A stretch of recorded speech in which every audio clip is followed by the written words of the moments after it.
Assalamualaikum warahmatullahi wabarakatuh. Perkenalkan, saya Evirata Pangesti SPD, guru kelas di MI Ma'arif Karangtalun Luar, sekaligus mahasiswa PPG dalam jabatan tahun 2022 Angkatan 1 di UIN Kyai Haji Abdurrahman Wahid, Pekalongan. Pada hari ini, Senin 18 Juli 2022 akan melaksanakan uji kinerja secara luring di MI Ma'arif Karangtalun Luar, Magelang. Praktik pembelajaran ini saya laksanakan di kelas 6, materi tematik, materi pokok, bahasa Indonesia, dan IPA. Selamat menyaksikan.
Semoga dengan berdoa ini pelajaran hari ini berjalan dengan lancar dan bermanfaat untuk kita semua.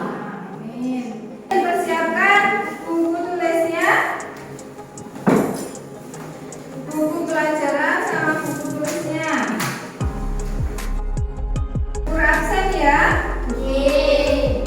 Clara? Hadir. Masyara? Hadir. Alif? Mbak Livi? Hadir. Pak Putri? Hadir. Mas Faiz? Hadir. Mas Fikri? Hadir. Mas Sani? Hadir. Alhamdulillah hadir semua deh. Untuk menambah semangat kita hari ini, kita akan bernyanyi terlebih dahulu. Menyanyikan lagu dari Sabang sampai Merauke. Siap ya?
jadi nanti guru tampilkan, peserta didik mampu menemukan ide pokok teks laporan hasil pengamatan yang dibaca dengan tepat. Yang kedua, setelah menemukan ide pokok dari bacaan, peserta didik mampu menyajikan kesimpulan berdasarkan informasi dari teks laporan hasil pengamatan dengan bahasa sendiri dengan benar. Yang ketiga, untuk muatan IPA, setelah mengamati video pembelajaran tentang bunga, mampu menganalisis perkembangbiakan tumbuhan secara generatif dengan tepat. Yang keempat, setelah berdiskusi, peserta didik mampu membuat laporan pengamatan bagian-bagian bunga sebagai alat perkembangbiakan tumbuhan secara generatif paling sedikit 3 bunga. Baik, coba lihat di lingkungan kalian. Adakah tumbuhan? Ada. Adakah manfaatnya dari tumbuhan di sekitar kita? Ada. Manfaatnya untuk siapa saja? Untuk semua makhluk hidup. Ya, untuk manusia juga bermanfaat, untuk hewan juga bermanfaat, untuk semua itu dapat bermanfaat. Lalu kemudian nih, Bu Guru punya tanaman ini apa? Apa? Ini bunga jagung. Ini bunga jagung. Kalau yang ini apa? Padi. Manfaatnya untuk apa kalau padi? Untuk bahan pokok makanan, untuk makanan pokok kita ya. Iya. Lalu kalau jagung, untuk apa biasanya? Sama deh, untuk makanan juga ya. Iya. Ini dua contoh tumbuhan yang bermanfaat untuk kehidupan manusia. Kita masuk ke bahasa Indonesia tentang pengertian teks laporan hasil pengamatan. Teks laporan hasil pengamatan adalah teks yang berisi informasi berdasarkan pengamatan yang sudah dilakukan. Teks laporan hasil pengamatan berisi apa? Informasi umum, kumpulan fakta-fakta dan simpulan, dan teks laporan juga dapat ide pokok. ide pokok lagi. Terus dalam teks laporan hasil pengamatan juga terdapat ide pokok. Ide pokok itu apa? Ide pokok adalah ide atau gagasan yang menjadi pokok pengembangan paragraf. Ya, baik. Berarti ide pokok ini terdapat dalam kalimat utama. Kalimat utama itu apa? Ayo, Mas Fikri. Kalimat utama itu apa? Kalimat yang di dalamnya terdapat apa? Ide pokok. Ya, betul sekali. Kalimat utama ini dijelaskan oleh kalimat-kalimat lain. Berarti dalam satu bacaan biasanya terdapat satu kalimat utama. Satu paragraf bacaan itu ada satu kalimat utama.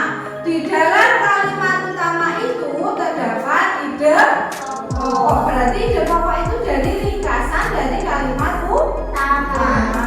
Betul sekali. Terus cara menemukan ide pokok suatu paragraf sebagai berikut. Itu coba satu. Membaca dari keseluruhan teks bacaan, memahami isi teks bacaan, dan menemukan ide pokok bacaan. Lalu kemudian di sini Bu Guru sajikan sebuah paragraf pendek. Tanaman apa? Ketela pohon, ya. Berarti ini menerangkan bacaan tentang ketela pohon. Coba baca satu anak, ya Mbak Livi. Baca. Selain nasi dan jagung sebagai makanan pokok masyarakat Indonesia, terdapat pula singkong. Singkong termasuk tanaman umbi-umbian. Pada tanaman singkong, bagian yang dijadikan makanan pokok adalah umbi Ide pokok paragraf tersebut adalah singkong sebagai salah satu makanan pokok masyarakat Indonesia. Ya, itu terdapat di mana itu? Di awal atau akhir paragraf? Awal, yang menentukan dari selain nasi dan jagung sebagai makanan pokok masyarakat Indonesia terdapat pula singkong. Berarti dari kalimat itu baru bisa disimpulkan ide pokoknya. Yang ide pokoknya adalah singkong sebagai salah satu makanan pokok masyarakat Indonesia. Sudah jelas? Sudah. Ya, coba sekarang Bu Guru perlihatkan teks bacaan tentang perkembangbiakan padi. Coba kalian tentukan ide pokok dari paragraf tersebut, dari bacaan tersebut. Bu Guru kasih satu kelompok satu lembar kerja, tiap paragraf dicari ide pokoknya, nggih?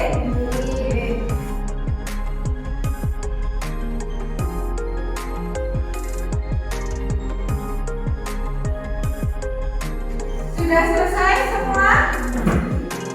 Sudah? Ya. Sekarang kalau sudah, coba presentasikan satu kelompok maju ke depan untuk membacakan hasilnya. Satu paragraf satu saja. Paragraf 1. Padi merupakan salah satu bahan makanan pokok di daerah Indonesia. Ya, paragraf kedua.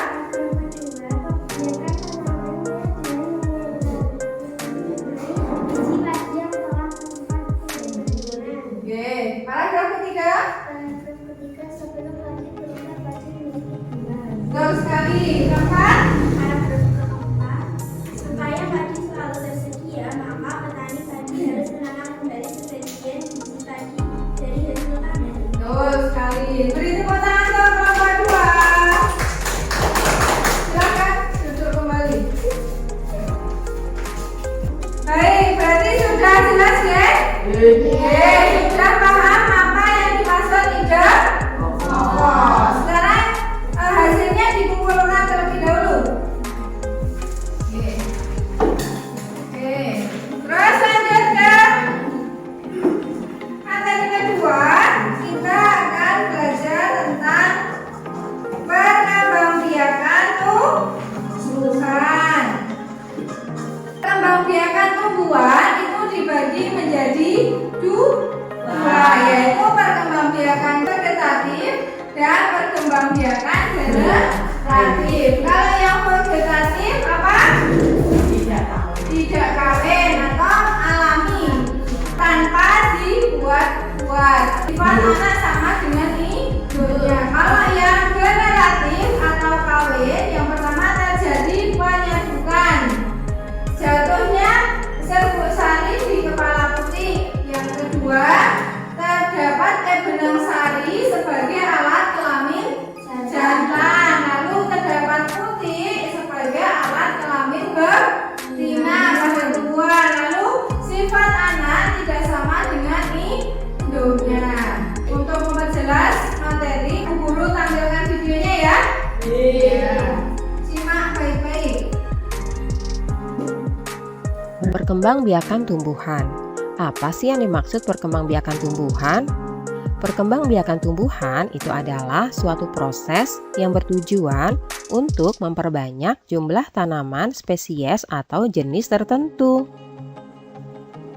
Seperti yang tadi sudah dijelaskan bahwa cara perkembangbiakan pada tumbuhan itu ada dua macam ya, yaitu generatif dan juga vegetatif.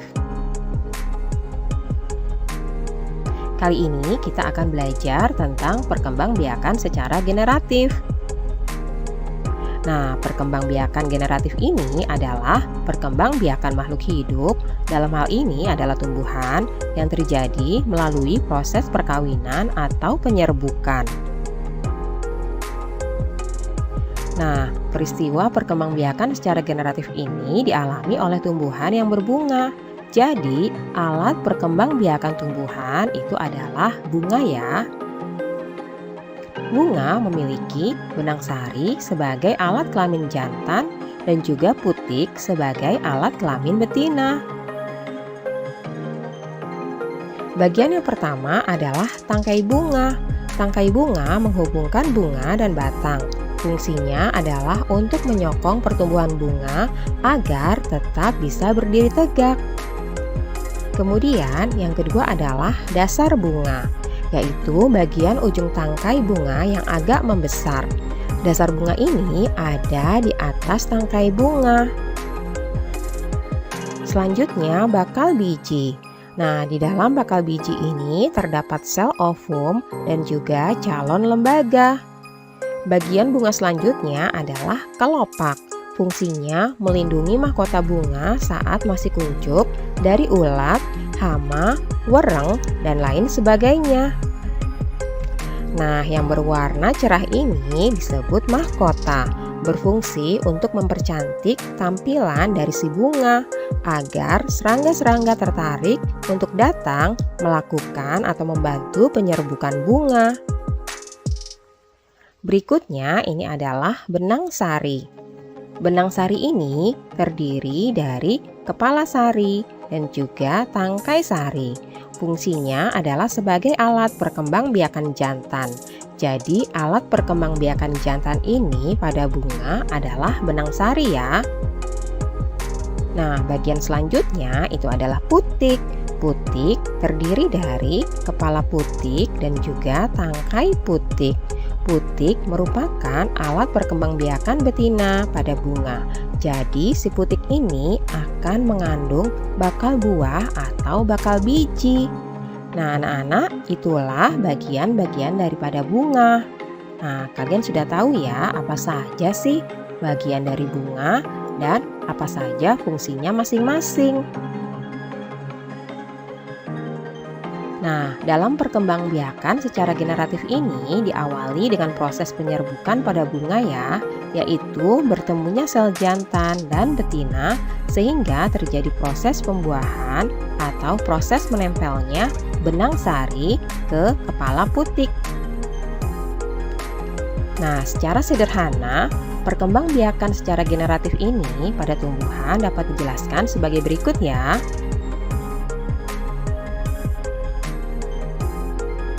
Pertama-tama, bertemunya benang sari dan putik. Nah, peristiwa ini disebut dengan penyerbukan. Kemudian, peristiwa yang kedua yaitu terjadinya pembuahan. Hasil dari pembuahan itu terdiri dari zigot dan juga lembaga. Nah, selanjutnya, zigot dan lembaga ini akan berkembang menjadi bakal biji, lalu berkembang kembali menjadi bakal buah dan daging buah. Berikutnya, dari biji ini, ketika kita tanam maka akan menjadi tanaman baru. Nah, itulah tadi proses perkembangbiakan secara generatif. Nah, agar kalian lebih memahami kembali, coba kalian perhatikan bagian berikut ini ya. Proses perkembangbiakan generatif. Anak-anak masih ingat hasil dari pembuahan itu dinamakan zigot. Nah, zigot ini akan berkembang menjadi lembaga. Lalu lembaga akan berkembang menjadi bakal biji dan biji. Selanjutnya akan berkembang kembali menjadi bakal buah dan juga daging buah. Nah, selanjutnya lembaga yang ada pada biji ini akan menjadi calon tumbuhan baru. Inilah proses perkembangbiakan secara generatif ya anak-anak. Semoga kalian bisa lebih memahami apa itu proses perkembangbiakan secara generatif. Oh ya anak-anak, kalian tahu pada proses perkembangbiakan secara generatif ini, penyerbukan tanamannya dapat dibantu oleh angin, air, hewan, dan manusia. Jadi ketika ada angin bertiup atau ada air hujan turun, hewan yang sedang hinggap di bunga ataupun dengan bantuan manusia itu bisa membantu penyerbukan tanaman. Nah, contoh dari tumbuhan yang berkembang biak secara generatif itu antara lain padi, mangga, durian, dan juga jambu. Dan masih banyak lagi contoh tumbuhan yang berkembang biak secara generatif. Oh, udah tahu berarti ya, perkembangbiakan tumbuhan yaitu dibagi menjadi dua. Adalah apa tadi? Secara generatif dan vegetatif. Yang generatif tadi adalah perkembangbiakan yang terjadi melalui peleburan sel kelamin jantan dan sel kelamin betina. Oke, terus alat perkembangbiakan tumbuhannya adalah apa itu? Bunga bersari. Bunga memiliki benang sari atau alat kelamin jantan. Kalau putih berarti alat kelamin betina ya. Betul. Lalu tadi juga disebutkan apa tadi? Bagian-bagian bunga. Ada apa saja?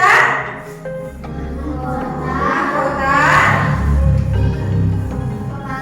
kepala putih, tangkai putih, ini apa? Sari, ini kelopak, bapak buahnya ini ya. Lalu tangkai bunga. Ini termasuk bunga sempurna ya, karena semua bagian dari bunga itu ada. Contohnya bunga sepatu, ini contoh gambar bunga sepatu ya. Ini bunga sempurna. Perkembangbiakan generatif kan terjadi pembuahan, itu dari serbuk sari terjadi penyerbukan ya, masuk ke dalam kepala putih yang tadi itu masuk di sini, kemudian inti vegetatif dan generatif ini serbuk sarinya berkembang di inti sel telur di dalam apa bunga. Secara sederhana perkembangbiakan secara kawin pada tumbuhan dapat dijelaskan sebagai berikut. Serbuk sari bersatu dengan sel telur sehingga terjadilah pembuahan. Terus pembuahan tersebut menghasilkan buah dan biji. Di sini akhirnya menghasilkan buah dan biji. Buah dan biji nanti kemudian tumbuh menjadi tumbuhan baru. Jelas? Jelas. Lanjut lagi. Macam-macam penyerbukan itu bisa dibagi menjadi 4. Yang pertama, penyerbukan sendiri. Serbuk sari jatuh ke kepala putih bunga itu sendiri. Yang kedua, penyerbukan tetangga atau serbuk sari jatuh ke kepala putih bunga lain dalam satu tumbuhan. Atau yang ketiga, penyerbukan silang. Serbuk sari jatuh ke kepala putih bunga lain tetapi tidak satu tumbuhan tetapi sejenis. Yang keempat, penyerbukan basal atau serbuk sari jatuh ke kepala putih bunga lain yang tidak sejenis. Paham anak-anak? Paham. Kemudian kemarin Bu Guru sudah menyuruh kalian membawa macam-macam bunga. Yuk sekarang dikeluarkan. Sudah siap? Sekarang tugasnya kalian menuliskan macam nama-nama bunga yang kalian bawa, kemudian tulis bagian-bagiannya. Kalau memang ada di dalam bacaan ini, nanti kalian centang ya bagian-bagian bunga tersebut. Di satu kelompok satu. Sekarang boleh dikerjakan. Bunga apa yang satu? Yang sekarang di bawah bunga apa? Dulu ini tulis. Bunga kertas. Bunga kertas.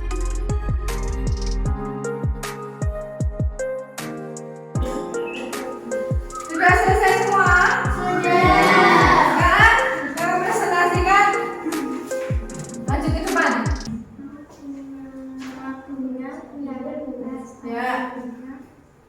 Ya. Kelopak ada benang sari. Ada tidak? Tidak ada. Kota ada. Iya. Ada. Ya, yang kedua bunga. Bunga kamboja. Terus? Tangkai bunga ada, kelopak ada, bunga sari ada, mahkota ada, putih juga ada. Ya. Yang ketiga bunga. Bunga anggrek.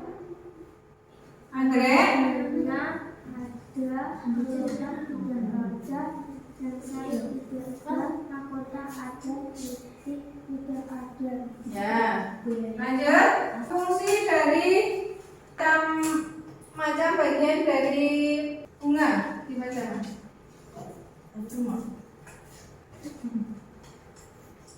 Kelopak bunga bagian ini berfungsi melindungi mahkota pada saat unjuk. Kelopak bunga akan membuka pada saat mahkota bunga mekar sempurna. Sebenarnya kelopak bunga merupakan modifikasi dari daun. Ya. Yang kedua. Mahkota bunga. Mahkota bunga merupakan bagian paling mudah dikenali karena berukuran besar dan berwarna mencolok. Bagian ini berfungsi membantu menyerbukan bunga dengan menarik perhatian para serangga agar hinggap. Yang ketiga. Benang sari. Fungsinya? Bunga memiliki dua organ reproduksi yaitu putik dan benang sari. Bagian ini merupakan alat kelamin jantan yang terdiri dari anter atau kepala sari untuk menyimpan serbuk sari, polen atau serbuk sari untuk menyembuhkan, dan filamen atau tangkai sari untuk membantu proses reproduksi. Tangkai bunga sama seperti dasar bunga, tangkai berfungsi penyongkong dan sebagai penghubung antar bunga dengan ranting.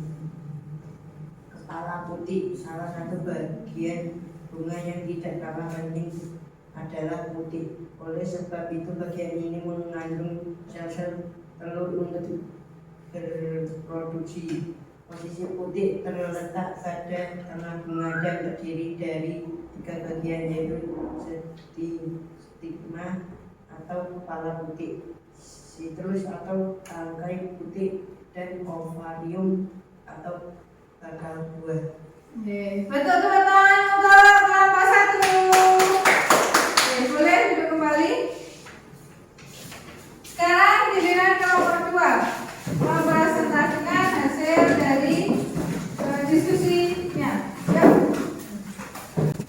Dek, tangkai bunga ada, kelopak tidak ada, benang sari tidak ada, mahkota ada, putih ada. Bunga kertas, tangkai bunga ada, kelopak ada, benang sari tidak ada, mahkota ada, putih ada. Bunga kamboja, tangkai bunga ada, kelopak tidak ada, benang sari ada, mahkota ada, putih tidak ada. Bunga sepatu, tangkai bunga ada, kelopak ada, benang sari ada, mahkota ada, putih ada. Yang sekarang fungsi dari bagian-bagian bunga. Fungsi bagian bunga 1. Kelopak bunga. Bagian ini berfungsi melindungi mahkota pada saat unjuk. Kelopak bunga akan membuka pada saat mahkota bunga mekar sempurna. Sebenarnya kelopak bunga merupakan modifikasi dari daun. 2. Mahkota bunga. Mahkota bunga merupakan bagian paling mudah dikenali karena berukuran besar dan berwarna mencolok. Bagian ini berfungsi membantu menyerbukan bunga dan menarik perhatian para serangga ke bunga. 3. Benang sari. Bunga memiliki 2 organ produksi yaitu putih dan benang sari. Bagian ini merupakan alat kelamin jantan yang terdiri dari anter atau kepala sari untuk menyimpan serbuk sari, polen atau serbuk sari untuk menyerbukan, dan filamen atau tangkai sari untuk membantu proses reproduksi. 4. Tangkai bunga. Sama seperti dasar bunga, tangkai berfungsi menyongkong dan sebagai penghubungan antara. Beri tepuk tangan ke kelompok 2. Duduk kembali.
secara vegetatif. Yang kita bahas adalah perkembangan generatif. Tadi ada bagian apa adalah bunga, kita sudah belajar bagian-bagian bunga apa saja?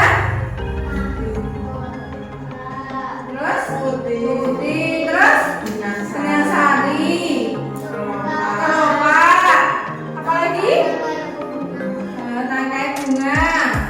Oke, itu berarti kalau perkembangbiakan generatif itu perkembangbiakan dengan cara penyerbukan dengan adanya penyerbukan sel kelamin jantan ke dalam sel kelamin betina.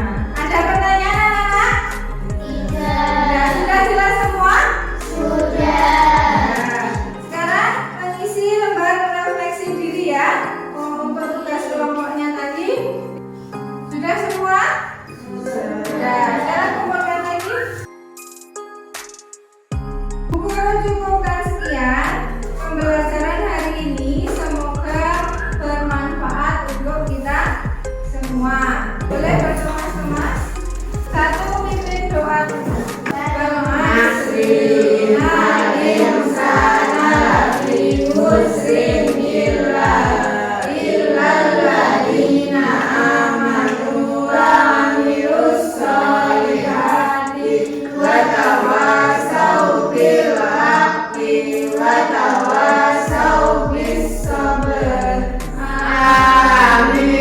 Silahkan duduk kembali. Guru cukupkan sekian. Hati-hati di jalan. Wassalamualaikum warahmatullahi wabarakatuh. Waalaikumsalam warahmatullahi wabarakatuh.